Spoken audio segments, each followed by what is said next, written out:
E vamos agora ao capítulo intitulado Ciência, Tecnologia e Educação, promovendo a alfabetização científica de jovens cidadãos. E iniciamos com o seguinte tema: Educação, Ciência e Juventude, por que é necessário promover essa relação? Então, nós temos discutido aqui a importância de se conhecer os aspectos relacionados à ciência, né? Isso, obviamente, levado para o espaço formal de ensino, a escola. E isso, de fato, é fundamental. Esses aspectos relacionados à ciência, né, dizem respeito justamente às dimensões conceituais, sociais, políticas e culturais. Então, nós podemos perceber aqui uma perspectiva não tão rígida quanto o que propunha, né, o positivismo do século XIX, essa rigidez da pesquisa científica, né, a ciência como a única forma de se chegar à verdade. E quando nós temos aqui essa perspectiva de se considerar, né, o contexto, considerar o que os jovens pensam sobre a própria ciência, né, ou seja, se colocar no lugar do outro, né, e essa perspectiva ela não existia no que diz respeito ao positivismo do século XIX. Então, a proposta de conhecimento científico que nós temos, né, e claro, fazendo essa transposição didática para a escola, é uma perspectiva mais crítica, mais engajada, né? Então, é trabalhar a ciência, né, levar a ciência para a escola, mas com essa visão de modificar esta realidade, principalmente quando se trata de uma realidade de desigualdades, né? Então, levar os jovens a ter esse conhecimento dos aspectos relacionados à ciência, isso pode contribuir para impedir a exclusão social que existe, né? Pode contribuir para a tomada de decisões por parte desses jovens, consequentemente, isso iria fortalecer o próprio protagonismo, mas essa ciência, né, que a gente está trabalhando aqui, que aborda esses aspectos relacionados às dimensões conceituais, sociais e políticas, essa ciência ela é vista dessa forma pelos alunos. Várias pesquisas vêm sinalizando que esses jovens se posicionam de forma crítica à existência de um currículo distante de suas realidades.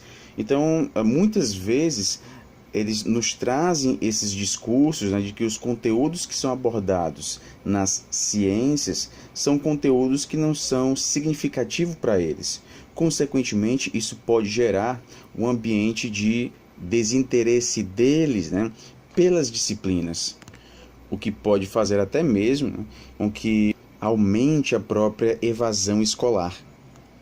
E uma das propostas aqui para trabalhar todas essas dimensões, né, é justamente articulá-las com aquilo que os sujeitos expressam, tanto em relação ao contexto onde eles estão inseridos, quanto a eles mesmos. Então, considerar o que eles pensam de si mesmos e o que eles pensam do contexto onde eles vivem, articular isso com as dimensões abordadas aqui na ciência. E são destacadas aqui as diretrizes curriculares nacionais para a educação básica, que traz essa perspectiva da escola como um ambiente de convívio, onde são privilegiadas trocas, acolhimento e aconchego, para garantir o bem-estar de crianças, adolescentes, jovens e adultos, no relacionamento entre si e com as demais pessoas. Então, pessoal, é importante considerar as experiências dos jovens, né? Na verdade, isso é uma temática que a gente já vem discutindo desde o início da análise desta obra, né? Então, ela vai permear aqui todos os capítulos. Considerar às experiências dos jovens, né? Consequentemente, trazer conteúdos que sejam significativos para eles. Uma vez consideradas essas experiências deles, né, ficará mais fácil para proporcionar esses conteúdos significativos, ou seja, integrar os conteúdos às experiências desses jovens, fazendo assim um ensino que seja, né, significativo, sem perder de vista essa dimensão ética e estética da ciência. Então, a ciência ela não é vista aqui como algo neutro, né? Como algo descontextualizado, como algo que não tenha uma importância política, social, né? Então, a ciência aqui ela é vista de uma forma engajada, né? Tanto é que há essa perspectiva de se buscar o engajamento dos alunos por meio desse ensino. Agora, que os alunos não apenas conheçam a ciência, mas também produzam a ciência. Em outras palavras, que eles sejam protagonistas nesse processo de produção do conhecimento. E claro, pessoal, o professor aqui surge, né, como um elemento chave para que isso aconteça. E ele vai ser importante para o desenvolvimento de um conceito que é abordado nesse texto, que é o conceito de alfabetização científica, que é justamente o que é discutido a partir do próximo item. Alfabetização científica e formação do jovem cidadão. Nós temos aqui um breve percurso histórico, né, até chegar nessa proposta de alfabetização científica. A gente tem alguns acontecimentos que marcaram a segunda metade do século XX, acontecimentos esses, né, que puseram em xeque o conhecimento científico, o que a ciência proporciona para a humanidade, né? Então, justamente na primeira metade do século XX, com as grandes guerras, né, e essa relação, né, da violência que foi vista nessas duas guerras ao próprio conhecimento científico, né, a tecnologia, isso acabou relacionando esse avanço científico a uma perspectiva mais pessimista do próprio futuro, né? E justamente para se contrapor esta ideia de que a ciência só traria coisas ruins para a humanidade, né? A própria destruição do homem, em outras palavras, essa acentuação nessa descrença sobre a ciência, justamente para se contrapor a isso, a gente vai ter algumas ações concretas de diferentes países no sentido de levar a informação sobre a ciência à população. E claro, para que isso seja levado para a população, é importante primeiramente fazer um estudo. Que população é essa? Quais são os seus interesses, os seus conhecimentos sobre ciência, para justamente levar esta proposta, né, de mostrar que de fato a ciência não é esse bicho de sete cabeças, né, que vem para destruir a humanidade. E é nesse momento que vai ganhar importância o termo alfabetização científica, tanto no que se refere às ações voltadas ao ensino de ciências escolar, como aos processos de divulgação científica que começam a se ampliar em outros locais para além da escola. Nós temos aqui alguns termos que podem se relacionar a essa ideia de alfabetização científica. A gente tem letramento científico, enculturação científica e cultura científica. No âmbito da divulgação científica, a gente encontra popularização da ciência, comunicação pública da ciência e vulgarização da ciência. Esses termos são hoje comuns tanto na literatura especializada quanto nos meios de comunicação de massa. Tudo isso para designar as práticas de socialização do conhecimento científico.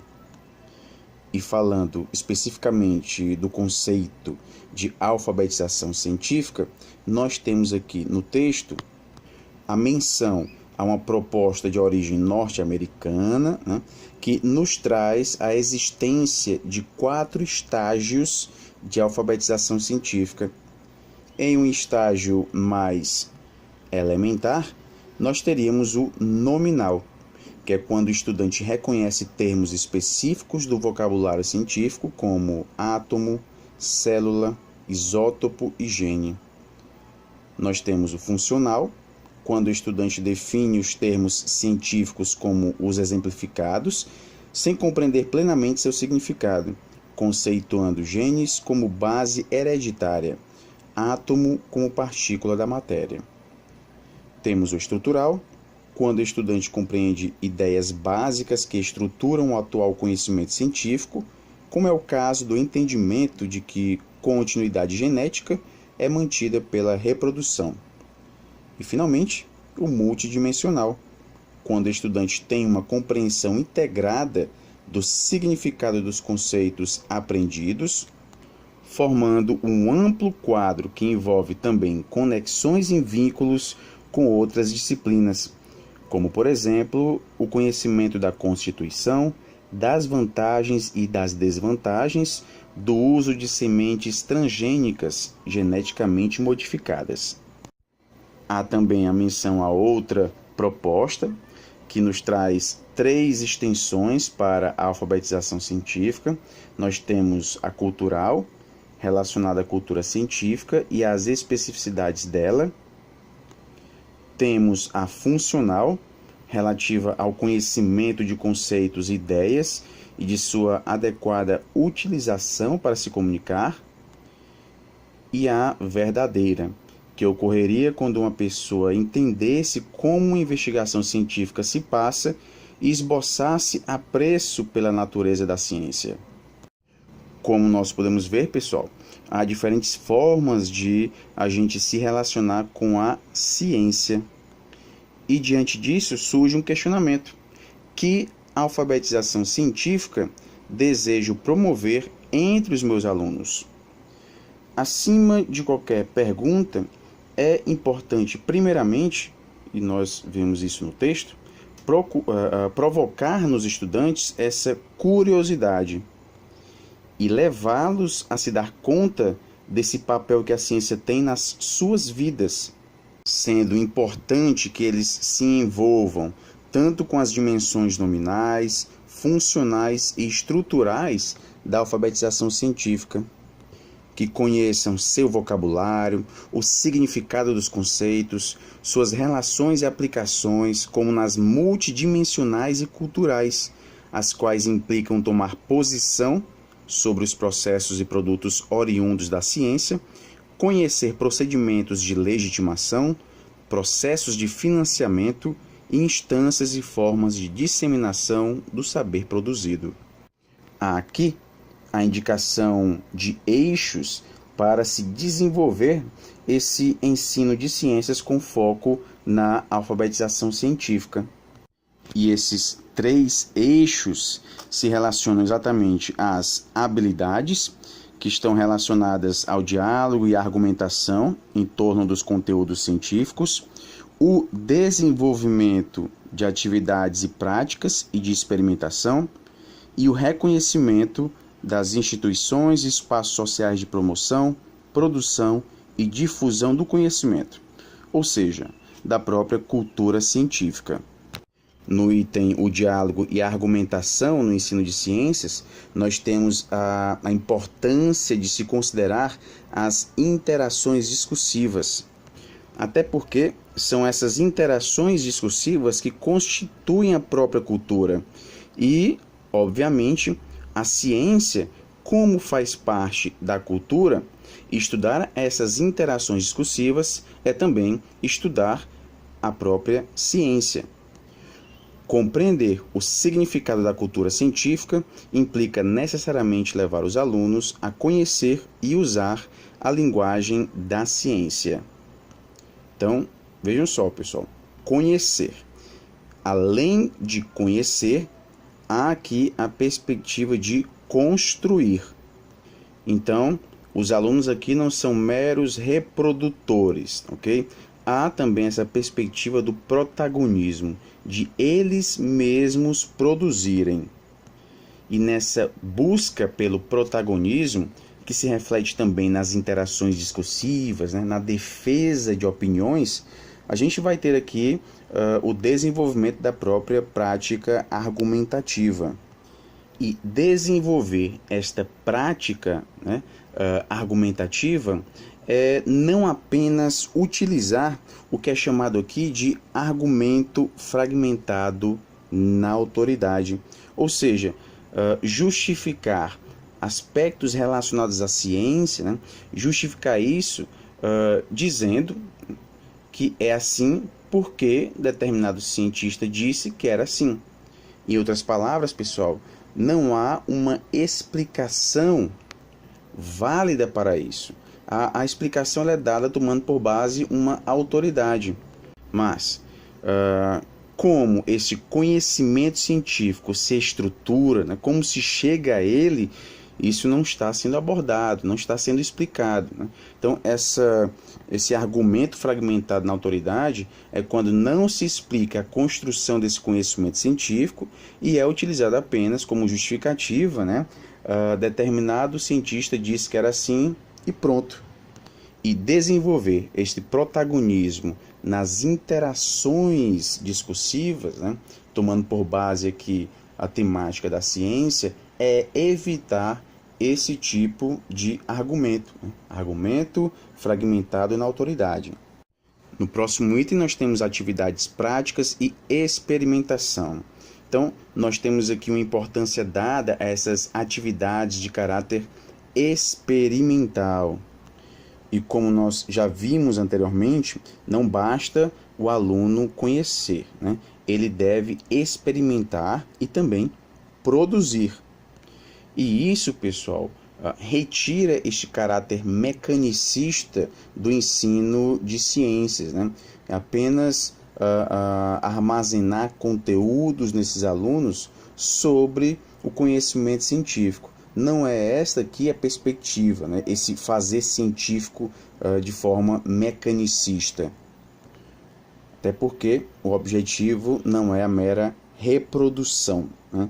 Há aqui a perspectiva do protagonismo, da produção dos próprios alunos e que eles realizem experiências em sala de aula. Agora, é claro, realizar experiências na sala de aula não tem o mesmo significado da investigação científica, até por conta dessa transposição didática que existe e deve existir, né?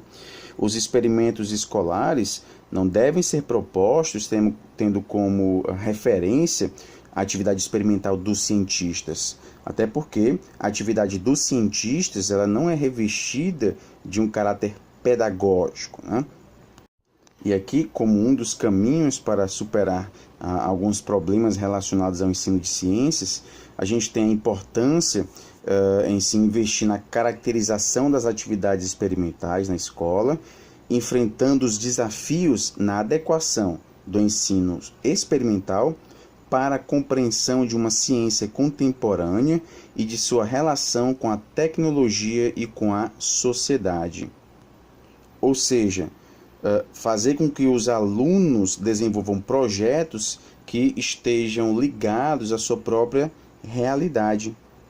Consequentemente, né, uma vez desenvolvidos esses projetos, há essa perspectiva de resolver os problemas que existem nesse contexto.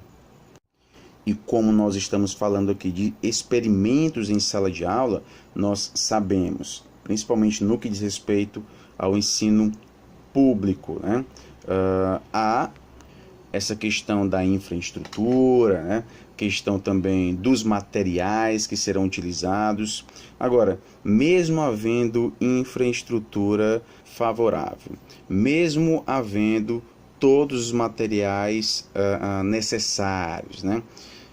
Se não houver o interesse do professor, né? Se não houver um engajamento desse professor em trabalhar isso com os alunos, Consequentemente, não haverá a realização dessa proposta de ensino de ciências.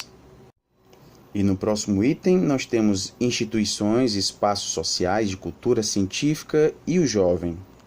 Nós sabemos que hoje a ciência é produzida e disseminada por diferentes instituições sociais, né? Sejam elas públicas, privadas, de sociedade mista, ou mesmo ONGs, né? O que nós temos aqui é que a escola, né, é um desses espaços de disseminação da própria ciência. Havia uma perspectiva que apostava na escola como local de formação de pequenos cientistas. Isso foi amplamente questionado no fim do século XX e início do século XXI, época em que também se deu esse processo de democratização da educação básica. E nós sabemos que o objetivo da área de ciências para o ensino médio não é a formação de cientistas. Agora, a gente não pode negar que pode haver aqui uma espécie de despertar de interesses e vocações no que diz respeito a essa profissionalização no campo das ciências naturais. E outro aspecto importante também é desse envolvimento da escola com o seu entorno, né? É o que a gente já vem discutindo anteriormente, considerar as experiências dos jovens, considerar o contexto no qual esses jovens vivem, né? Então é justamente a escola se abrir para o seu entorno. E no que diz respeito à ciência, né, mais especificamente que é o ensino de ciência, a gente tem essa ideia de que, uma vez próximos desse conhecimento, eles possam relacionar a aprendizagem da ciência, né, desse conhecimento, relacionar com o entorno no qual eles vivem, dando um novo significado a esse entorno e também gerando mudanças nesse entorno. Nós temos aqui a importância dos museus, centros de ciências, jardins botânicos, zoológicos, parques, sítios arqueológicos, entre outros locais que podem contribuir por meio da elaboração e implementação de programas de educação não formal, né, fora da escola, para a formação de cidadãos críticos, capazes de apreciar a ciência como parte da cultura, de procurar o próprio enriquecimento cultural científico permanentemente, de questionar o conhecimento difundido nesses locais, né, e de interagir de forma consciente com o mundo ao seu redor. Então, não apenas, pessoal, ter esse conhecimento, mas questionar. E essa prática de questionar aquilo que nos chega, né, ela envolve justamente a visão daquilo que está apagado. Então, quando a gente começa a ver aquilo que não é explícito, né, ou seja, as reais intenções daquele discurso veiculado, a gente começa a ter uma visão mais crítica. E essa visão crítica possibilita esse jovem, né, de não ser manipulado discursivamente, de não aceitar tudo aquilo que chega a ele. Por exemplo, em relação às mídias, diversas investigações apostam na importância de promover a visão crítica dos cidadãos sobre elas, pois defendem que não somos passivos frente a produções culturais como desenhos animados, sites na internet, novelas e seriados. Então, de fato, pessoal, a mídia ela contribui para a produção de determinadas representações que muitas vezes se refletem em práticas discriminatórias. Um grande exemplo, né, de como a mídia interfere, né, nessa produção de representações é uma experiência realizada com crianças, né, mostrando bonecos de diferentes cores para essas crianças e fazendo alguns questionamentos. E justamente as respostas dadas por essas crianças nos revelam como esse discurso, né, discriminador é veiculado na sociedade. Porque ninguém nasce racista, né? Ninguém nasce discriminando alguém. Isso são práticas que são aprendidas, né, discursivamente. A gente tem aqui alguns exemplos concretos que envolviam a promoção dessa alfabetização científica. São citados aqui o Programa de Iniciação Científica Júnior do CNPq, que tem esse objetivo de despertar vocação científica e incentivar talentos potenciais entre estudantes do ensino fundamental, médio e profissional da rede pública. Então, nós temos aqui essa perspectiva da formação de futuros cientistas. Aqui, os docentes da universidade são responsáveis pelos projetos de pesquisa e orientam e acompanham o desenvolvimento das atividades. Esses alunos participam de reuniões, simpósios, seminários e conferências. E nós temos aqui um produto, né, fruto desse projeto, que é justamente um blog, onde são postadas informações relacionadas às atividades desenvolvidas. Nós temos aqui a referência a alguns ganhos e desafios, né, que o projeto traz. O fato de ser uma ação desenvolvida fora do horário e do currículo formal da escola trouxe esses ganhos e desafios, né? Por um lado, a escolha de participação individual e motivada por uma bolsa de auxílio. Por outro, a gente tem aqui atividades desenvolvidas que esbarram em dificuldades conceituais em diversos campos de conhecimento. E também o compromisso dos jovens em realizar algo fora do horário escolar. Então, a gente tem aqui alguns desafios, né? Esse cumprimento do horário, né, é visto como um desafio a esse programa. Outra experiência concreta aqui diz respeito justamente à utilização de museus, né, como locais de educação não formal. A gente tem uma referência feita ao século XX, que marcou essa mudança profunda, né? Os museus passaram a se relacionar mais com o público. Consequentemente, há essa preocupação com que esse público compreenda aquilo que está sendo exposto. Consequentemente, eles se tornam um local de grande potencial para promover essas diferentes dimensões da alfabetização científica. Então, pessoal, esses museus devem estar revestidos, né, desse caráter didático para justamente serem percebidos, né, como fundamentais para a sociedade. A sociedade só vai perceber os museus como sendo algo de fundamental importância para elas se, primeiramente, elas compreenderem o que está sendo exposto nesses museus.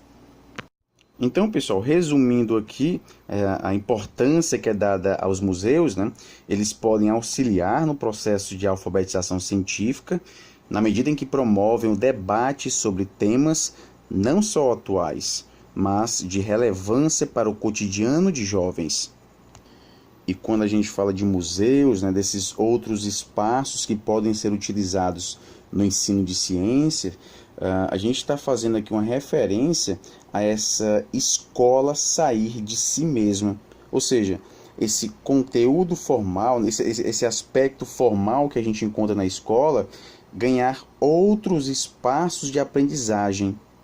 E claro, essa alfabetização científica, né, ela de fato só vai poder ser concretizada se o professor estiver envolvido, né, nessa proposta. É claro que existem outros fatores, né, que podem dificultar essa tarefa, né? Agora, o professor aqui é visto como sendo de fundamental importância para isso, né? O seu compromisso, a sua dedicação.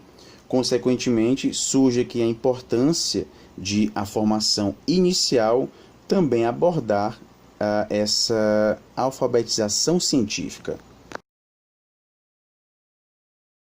Which doll is the black doll? And which one is the white doll? That one. Which doll is the pretty doll? Which doll is the nice doll? Which doll is the bad doll? Which doll is the nice doll? And which doll is the bad doll? And why is that doll pretty? Because she's white and he has 2 eyes. Which doll is the ugly doll? Why is that doll ugly? Because he's black. Which doll looks most like you? Like me. Yeah, which one looks like you? And that one. Okay.